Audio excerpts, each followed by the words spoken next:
Hi guys, so I wanted to do a video right before the end of the year showing you all of the products I currently have pan on.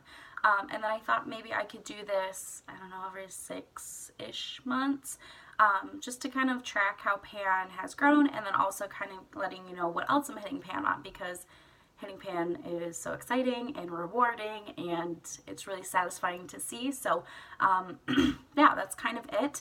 I have majority eyeshadows that I have pan on, but I also have some other powder products as well. So I'm going to start with the eyeshadows, mainly with the Too Faced Naturalized palette. This was the palette that I have been panning this year. I wasn't really great about updates. I apologize for that. I didn't solely use this. I mean, majority of the time I did, but I did reach for other shadows as well throughout the year. And I'm kind of at the point where I'm happy with it and I'm ready to move on to other shadows to like focus my attention on. But I did get really far in here. I'm very proud of where I'm at. So this is all of the pan I have, yay! So I have 5 pans. So I have Heaven here, which I'm almost done with. I'm actually going to repress this after this video, which is why I wanted to film it. And then I have Silk Teddy and Nudie and Push Up and Sexpresso. So I'm just going to let you look at all of it. The shiny, shiny pan. So yeah, this is a nice eyeshadow palette. I definitely can tell that the formulas are changing though. They're just getting a lot drier. In March of 19, I would have had this for 5 years.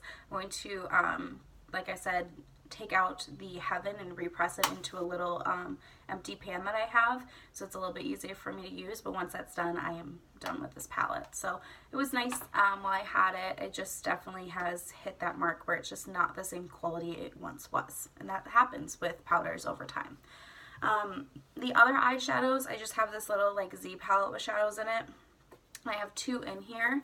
So the first one is this kind of like creamier, I guess cream's not the right, orangey, warmer brown. I use it as a transition color. I'm not sure if you can tell on my lids, but that's my transition color. It goes with everything, and it really is great for like my fair complexion as a transition. So I've been really happy with that, and I have quite a bit of pan. I'm looking to finish that one. And then I also have this shadow here, which is from a Kevyn Aucoin palette I had for a long time, and I've ended up decluttering the rest of it, and that's the only shadow I've kept. That is called Brighten. It's a very frosty white. I have it as my like inner corner highlight right now. So yeah, very happy with this. I will probably finish this one up next year and see what other shadows I can hit pan on, but those are pretty exciting. And that Beaches and Cream is getting pretty thin around that outside ring, which is always exciting to see. The other shadow I have pan on is in this Bare Minerals quad, which I still am using here and there, not as much as I used to. I should be better about it, honestly. But the shade is Chic, which is a light pink. I have pan on there. I like to use it in the inner corner, kind of like the inner, I don't know, arch right here. Just to brighten it up. I do obviously wear glasses majority of the time. I mean, I have contacts, but I wear glasses majority of the time, and they can add a shadow behind your eyes to just make them look a little bit deeper, just how they catch the light. So I like to use a shade like this. It's a matte bright pink, and I just sweep it in that inner arch there to help brighten it up, to bring life behind my lenses. So yeah, that's where I'm at there. It's a really pretty shadow. It's also really pretty all over the lid. It's just like a bright kind of matte look. So yeah, there's that. That's it for eyeshadows. Next I have my brow product. So this is the NYX Taman Frame, and I have the shade Blonde. So in here I've hit pan quite a bit. It definitely is drying out. I need to get a new brow pomade like ASAP. But excuse me. This is where I'm at. I'm really happy with it. It's pretty deep in there, if you can kind of tell, as I kind of rotate it around. But I do have a good size, but you can also see that the product is pulled away from the outer, like, I don't know, like ring there. So that's definitely a sign that it's drying out. And I've had this almost 2 years, so it's just time for another one, probably. So next time I go, I have to pick up another eyeshadow primer and a couple other things. The next time I'm like at Walgreens, I'll take care of that. Okay, I have two highlighters. One is the Laura Geller Baked Highlighter in French Vanilla. I'm pretty sure this is discontinued, which breaks my heart, but I do have a second one. I use it every day, so I use this to set my under eyes, and I also will use this a little bit on the center of my forehead, down the nose, and a little bit dusting like on the chin. It's a really, really nice highlight. It's not like the super shimmery highlight. It just is a nice kind of sheen to the skin. So it's a baked product, so it's on like the tile there, but you can see I have used a lot of it up. So really, I would like to finish this off and then I'll just go to my next one. But then after that, I don't know what I'll do. Sometimes I bring it back periodically, but I haven't seen it back for a while. So I'm just glad I did get a second one while I had it. But it was domed and everything. So I've really, really been working on this one.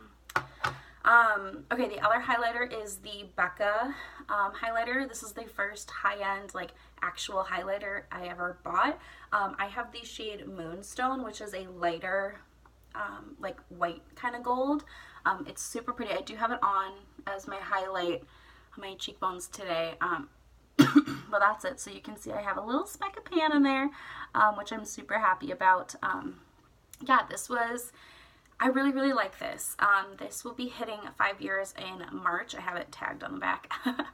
March of next year. So I'm going to be using this as much as I can in that first quarter of the year. And then after that, I will be retiring it because I just personally feel like at 5 years, it's time to kind of replace and replenish. But yeah, so I will be on the hunt for another highlighter at that point in time. But this is beautiful, and I look to expand that pan more in the upcoming months.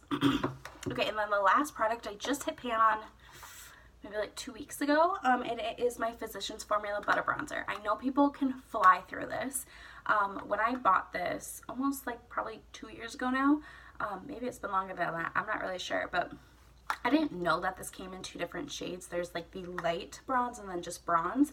So I just got the like darker of the two, which is why I have to be so light-handed with it. It's a beautiful bronzer.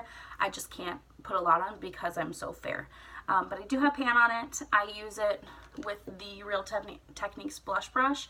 So I just swirl it in here and then just kind of dust it around the perimeter of my face, and that works really well. So yeah, that is the pan as of today. And yeah, this I'm sure will definitely expand. I've also used this as a crease color in my eyes, like a transition kind of color. It's really nice for that too. So in the future, I probably would get the light version just because I'm sure I wouldn't have to be so careful with it. But this is a really nice product, and I do like it, but I know some people can just like fly through these, but I just can't. So yeah, so those are all the pans. I hope you guys enjoyed. Let me know what you guys have hit pan on, or if there's anything you're really close to hitting pan on. I definitely would like to know. I probably will take a picture for my Instagram and use the hashtag panporn because that is my favorite hashtag. It's just so satisfying to scroll through everything that people are hitting pan on. So yeah, that's all I have. Thanks for watching, and I'll see you guys in my next one.